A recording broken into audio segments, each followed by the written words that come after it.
Hello, everyone, and welcome to Breaking News Update by Edidem Onwana. Yeah, I just want to draw Biafran's attention. Really need to be careful.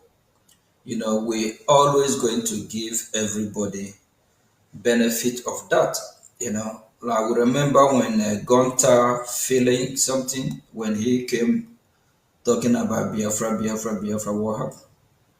And then after we cautioned him, we found we knew where he was going. He retreated his step. Gradually being very careful. There are some people that are really taking advantage of our situation, especially when they don't really know more about. Yeah, I heard of somebody talking about after Mazin Namdekano was kidnapped, that the movement stopped. Not only there's no leadership and this, we are not moving forward, we are not doing this, we are not doing that. We have actually achieved a lot in few years than 20 years. That's just the fact. You point out when Mazi Namikano came to America, if you're able to have all this meeting we are having, the answer is no. Yes. The answer is no. They're not able to penetrate just because of, one reason or the other. But for you to win a war, you need to know the strategy. You need to know what you need. You need to know what kind of tools. That's why you see United States of America, like the war going on with Iran, they will test all kind of weapons, new weapons to know which one is more effective.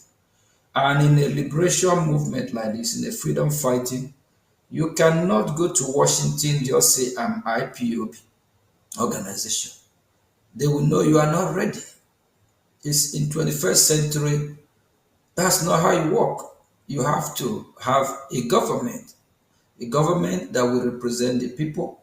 And that government, how you work, the government will fight outside the territory that you try to liberate because the invaders or occupiers will not allow you to fight from homeland. So you have a government in exile and it's well respected. Not only that, register with the State Department.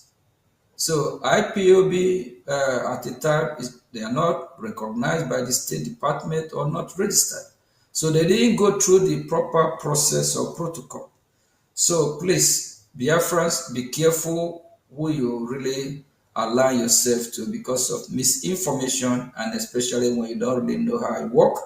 So Mazin Namdi Kanu, his legacy is there, we respect him, yes. But that don't mean that if he's not there, we're not going to move on. That don't mean that if he's not yet free, we'll fold our hand, be waiting for him, or we'll be taking order from him under duress, or, we're not there when decisions are made. We can't just walk. So Biafra Republic government in exile is in charge. And for those that are talking about who formed Biafra Republic government in exile, it's not Simon Eber. It's Biafra. It's Biafran people. It's you and me. It's all of us. So we are the founder of Biafra Republic government in exile, and it is the government of the people by the people. So please, we are stepping on, moving forward. We are not moving backward. Don't let your emotion carry you away. Focus. Set your eyes on the prize of freedom, of what you're fighting for. You're not fighting for me. You're not fighting for any leader. You are fighting for your own future, your generation, and the entire Biafra, to be free. I just want to point this out because of what my honorable minister is talking about Obi. We understand that Obi was sent by the British government. That is a fact. So a lot of people will come in the form they are because of they see an opening where they will come either cash out or be relevant and use Biafran struggle. It happened in the time of Mazin Namdi Kano as well. You have a lot of career agitators that they are being paid salary every month. So we Biafra Republic government in exile, we have moved from that stage. We are government.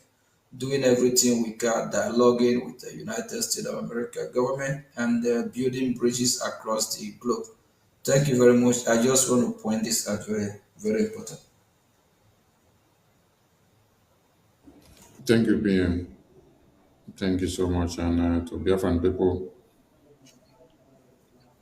remember what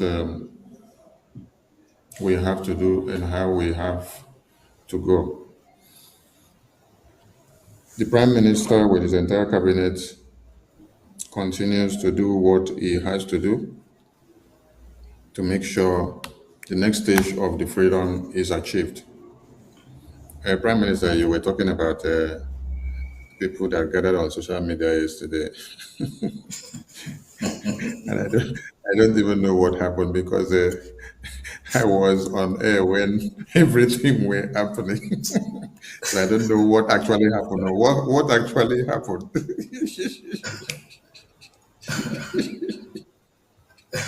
A voice of Biafra is really where we talk about happening and things that are really more important. Those groups, they have failed, they are not important, they just try to make themselves relevant.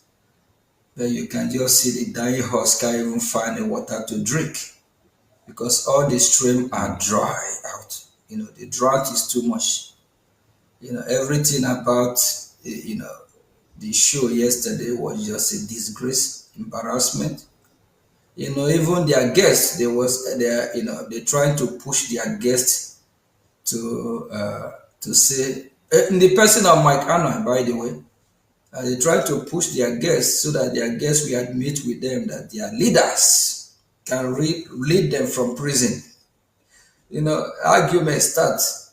And one of the mad woman there that looked mad, and I thought maybe she's taking some kind of, I don't know, sometimes you don't know what people are going through, whether mentally if she's even okay, safe, or maybe she's getting high, You can tell by the art movement, attitude wise, dress code, just like a mad woman being. I'm like, she was just shaking her head, not agreeing with Mike. I know that after that interview, Mike, as I'm not talking about Mike, our Michael Rubin here. Mike Arnold will be very, very ashamed of them and disappointed. He chose to go and bring his ridicule himself because he actually make mockery of himself yesterday. Because if Mike believed that he's out there to talk about Biafra and he, as a former mayor, he don't know the power of lobbying, and he from United States of America. I love to use that word fantastically stupid, right? Yeah, I'm not going to use it on him. But if he, a former mayor, and he don't know the power of lobbying in United States of America, he have a problem. So if you really want to get the attention of the government, you have to have a lobby because they are the experts, professionals. They know what to do and how to handle it.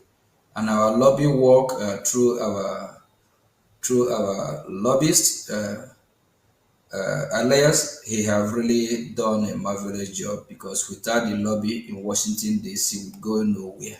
We have not achieved anything. PM, let And me these come fools in were there. actually clapping. They were clapping Let me when come in he there because was condemning the lobby, right? I say you no, clapping, let but me when come in there Simon was because here, huh? you just said something. You said if someone in America and a former mayor doesn't know the The power, importance of important of lobbying having or a the lobby, power or the effectiveness the of effect of having a lobbying lobby. Yeah, yeah. in the There's international a sector question mark for there. We need political to ask that diplomacy. person if you know what he's doing. So why did Nigerian government pay over $9 million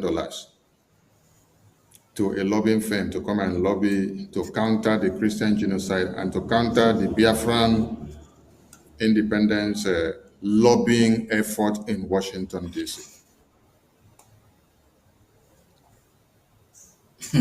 You I know want you to what? expatiate on it. You know what? Their program yesterday, they aimed and targeted at Bricky, but everything backfired. You know, everything didn't, it didn't go their way. And him himself tried to come into Biafran movement to help or to advocate for us. He really need to be careful because he need to come and be upright and stop trying to just come in, dominate, be all over social media and be the man in the house. That things don't work that way. If lobbying is not effective, I don't see any. Just like you said, there's no way the Nigerian government will pay that huge amount. Even the so-called ADC article also pay 1 point something million, right? And the man, the contract in person is a Biafra actually. It's an Igbo person. Last 2 weeks, me and Elias, we saw him while we are in Washington doing our having our meeting for Biafra.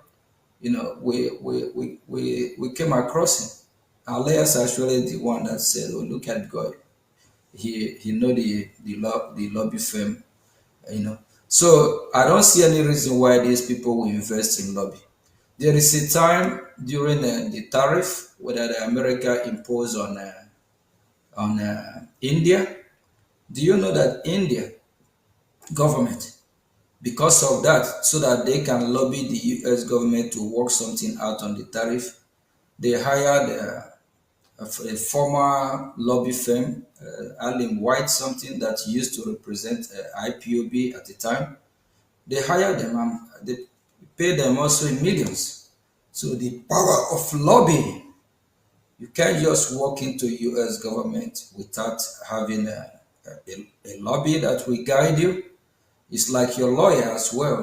That lobby will guide you and is registered to represent a foreign agent or a foreign agent. You have to be registered to represent a foreign government. So just like those that are not lobbyists, they cannot go and represent Brigade if they are not registered under U.S. Government, rules and regulation of how you work to represent a foreign government. You have to, a lobby have to be there. Thank you. Thank you, PM. I think this is a little time of opportunity to put some questions to you so that you can also clear the air.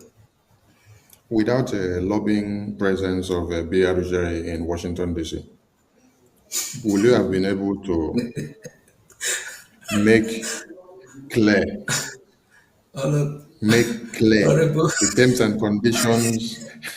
Hold on, PM. Hold on, PM. I know you're trying to run away from this question. No, I want you to handle it so that those that are crazy out there will be educated.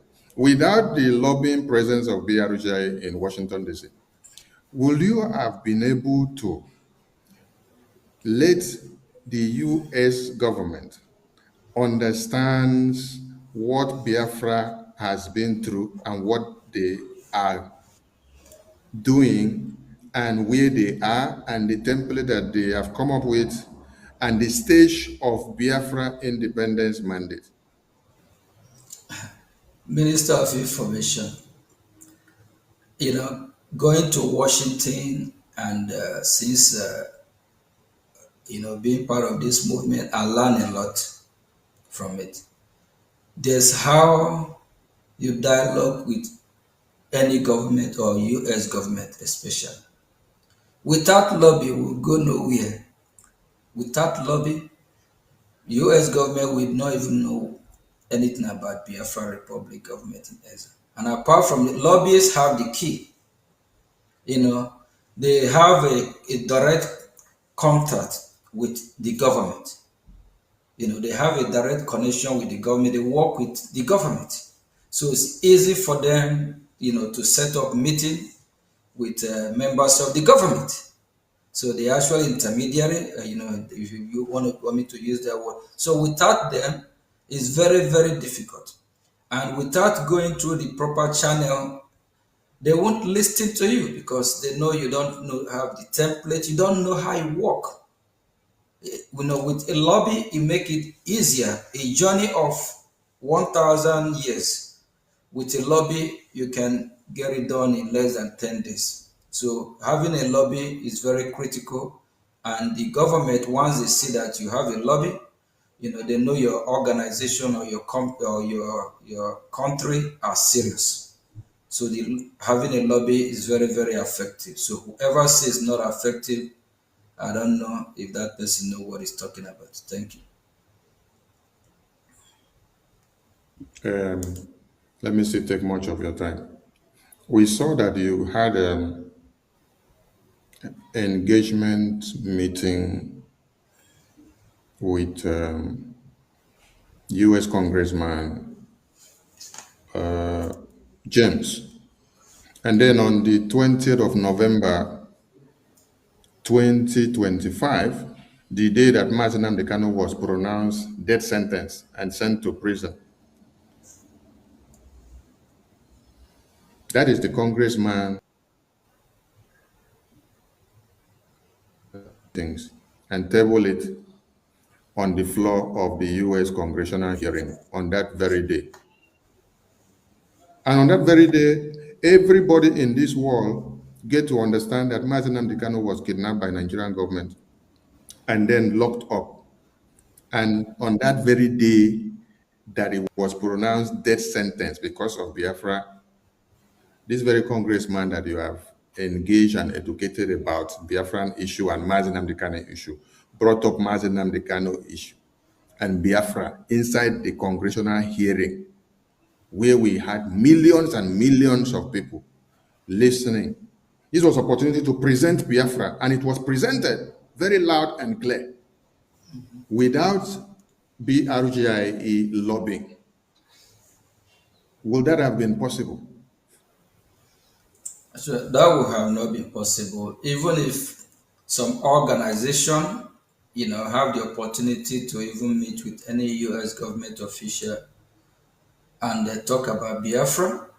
Talking about Biafra separating from Nigeria is different from talking about just a merely organization, because it's very sensitive. It's something they take very seriously.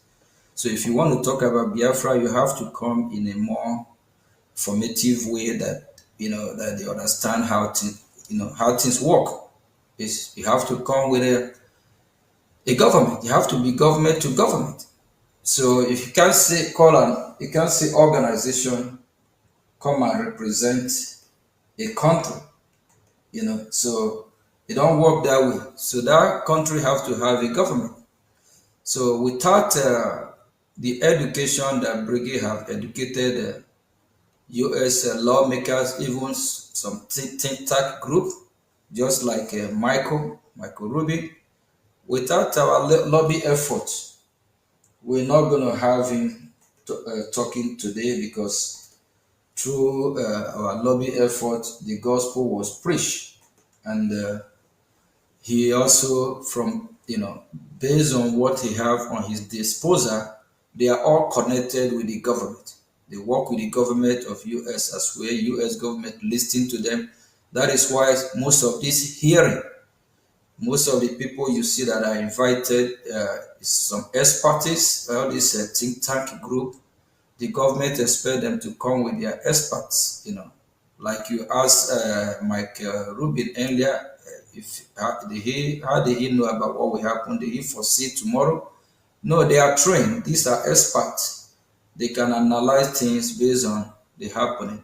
So Brigade Biafra Republic government in exile lobby is very, very effective. And if we are not effective, the Nigerian government will not try to outspend us, and even they push everything on us. That is because of us that the America, put them in country of particular concern. So, and you can see that there's several articles, both from I think Guardian from UK and across the world, that talk about our work in Washington D.C. And some of them, when they call offices that we have, met, they say, oh, we, look at what happened, and Most of the stuff are not hidden, They always tell them we are here and look at what we are advocating for. So lobbying is very, very important. So anyone fighting against a lobbying, you need to ask this person a serious question. Who are you working for? So are you just part two of Gunter, Philanger, or what that his name is? Thank you very much, Minister of Information, and must say thanks for your great work. And Biafran people listening, please keep doing what you are doing, keep fighting. Don't be deceived. Our freedom is here. And all these printer group, please just leave them. Very soon they will fade away. Yeah, that's just the fact. They will very soon. They're just dying every day and fighting themselves. And for him that said we don't have any leadership that we stop. If we don't have any leadership, how come do we have a congressional hearing on the 18th of September? If we are not moving forward, how come for the past 2 years we'll be having meeting upon meeting, and some of these meeting we have had meeting that last up to 2 hours plus, one-on-one meeting in office with Congress men and women. So it's not a joke. For I don't see any Congress man or woman or senator that will allow you to come and sit in his office, not restaurant, but his office for 30 minutes, 1 hour. You are talking about the happening in Biafra land and why Biafra need to exit and all that. Thank you very much. Let's take a commercial break. We'll be right back. Stay tuned. Self-governance for Biafra, the only democratic path left, is essential Thank you everyone for peace. watching. Please subscribe, share, like, and turn on the notification bell for more breaking news updates. Bye for now.